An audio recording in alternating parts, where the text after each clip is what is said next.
Ayan guys, naglaban na tayo. Yung mga short pan dito, binabad ko na muna. Inuna ko muna yung laban yung mga damit. Tapos, sinusunod-sunod ko ang pagsampay guys. Ito kahapon pa to. Ang tagal to matuyo dahil makapal to siya guys. No? Yun ang dami pang tubig oh. Kung na-dry lang kasi to siya, mas mabilis.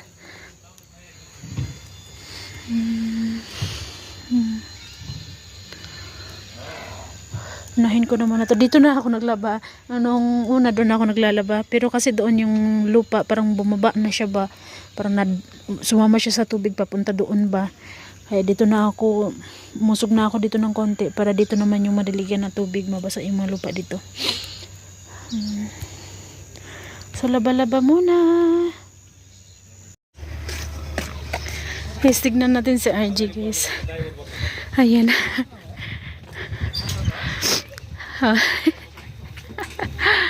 Si RJ, ang cute ni RJ. Unang start niya ngayon sa school. Bye, Azur. Babo, school जाने. Azur.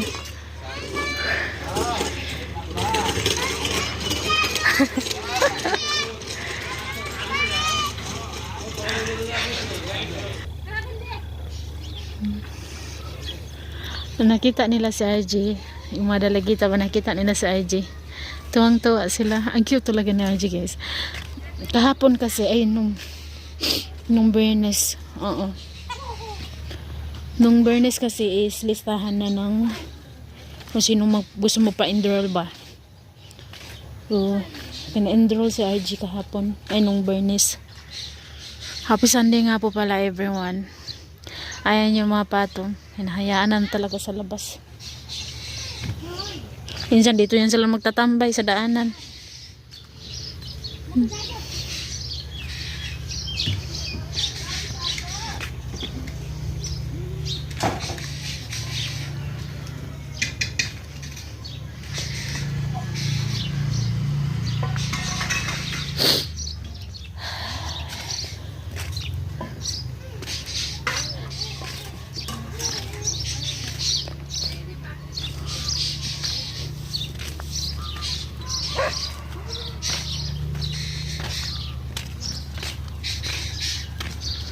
Nasira na nga yung kinuha ba ko ni na ante eh.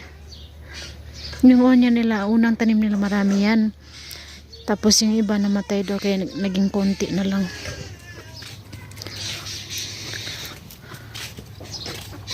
Ang ganda ng tugwayanan ni na ante ng kambing oh. Yung mga manok ni na ante. Ito, kinadjano to.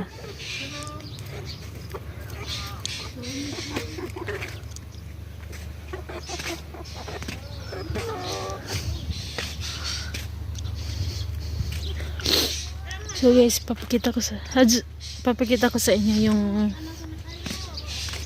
natanim ko na onion. Una may natanim na kami din, pinakita ko sa inyo dati. So ngayon papakita ko ulit sa inyo kung gaano nakarami yung mga natanim namin na onion. Dito sila nagsusunog pag umaga at gabi. Ito yung ginagawang pang sunog para lang maibsan yung lamig dahil.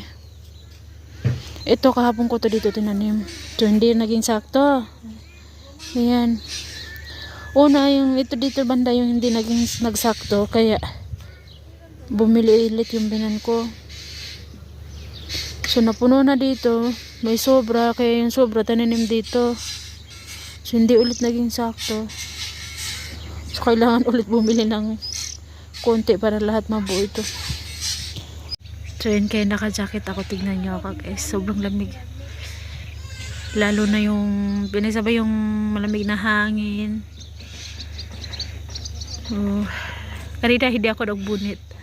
Pero nagbunit na talaga ako kasi kakaiba yung ng hangin niya. Parang sobrang lamig talaga ba, yung diretso talaga sa noo, yung sa noo mo ba. So guys, to update guys, dapat ngayon yung alis ng asawa ko papuntang Kathmandu, pero sabi niya is bukas na lang daw kasi Una sabi niya sa akin is, flight ka mo, Bilat? 27. 27? Malam? Yeah. 27 pala ng gabi yung flight niya. So, ngayon, ay, bukas 26 tayo. May oras pa naman siya. Like, biyahe siya ng bukas ng gabi. Bukas ng gabi makarating siya doon sa Kathmandu ng morning. So, makapagpahinga lang siya ng mga ilang oras tapos gabi flight niya na. So, sakto pa. Kasi yung sabi niya sa akin, 25, ngayon daw dapat siya aalis. Pero baka may gagawin pa siya doon sa Kathmandu. Kaya medyo aagahan niya yung pag-alis niya. Pero, sabi niya, is bukas na lang daw. Alam niyo ba yung asawa ko, guys? Is parang ano niya, tawag sa kanya wala siyang ganang umalis baga. Nag-usap kami yung ganun. So, talagang nahihirapan siya, lalo na iwan yung mga bata ulit. Parang ang hirap, ang bigat-bigat na sa pakiramdam na aalis ulit siya. Yung ganun ba? Sabi niya sa akin ba? Pero sabi niya naman, sige, kaya rin ako ni 2 years pa. 2 years or 3 years. Dali naman jud ang panahon, guys, no? So, I hope na grabe pagsubok. Ay, panibagong ano na naman nito. Pagsubok ng buhay. Pero okay ra, smile pa rin tayo.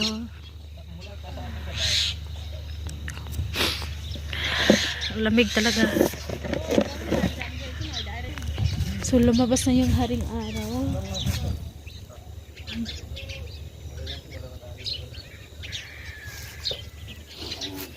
So, guys, mamaya po ulit. Bye-bye po, everyone.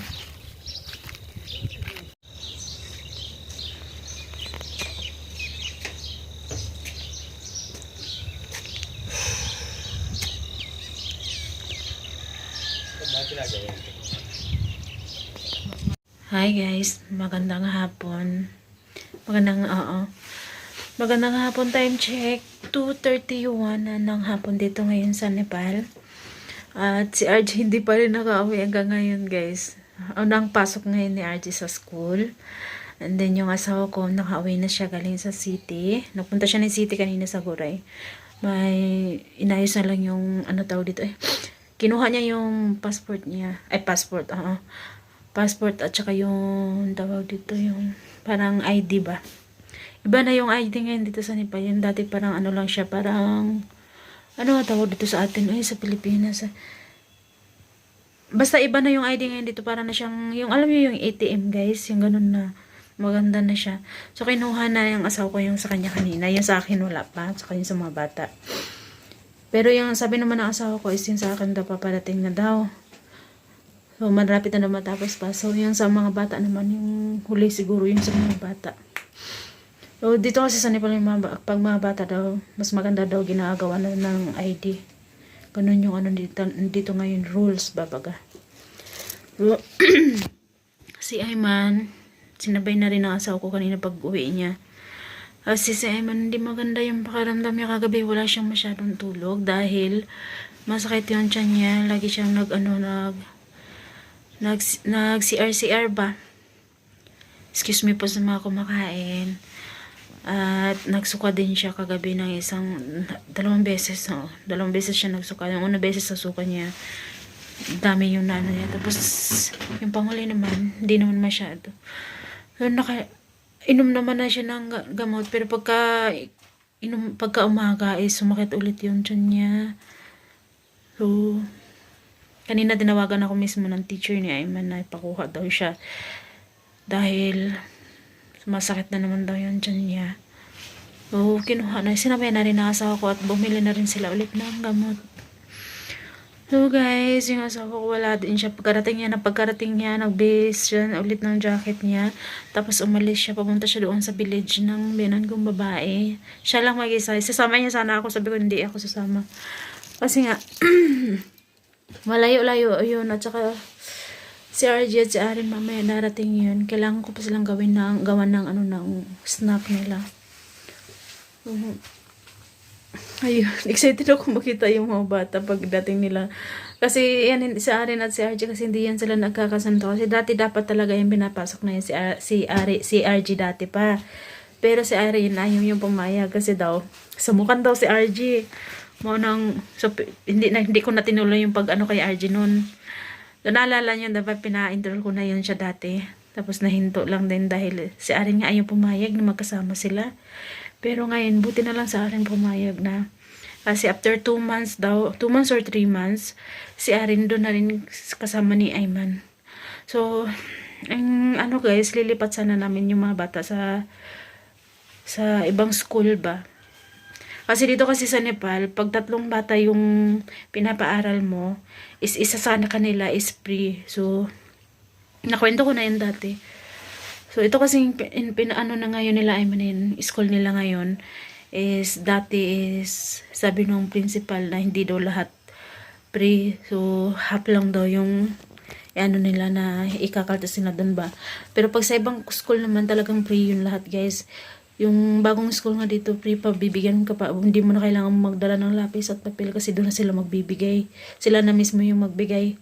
So, doon nang balak ko na ilipat na lang yung mga bata doon. Same pa rin sa pangalawang palengke namin, market pa. So, yung Bernes, pumunta yung asawa ko doon.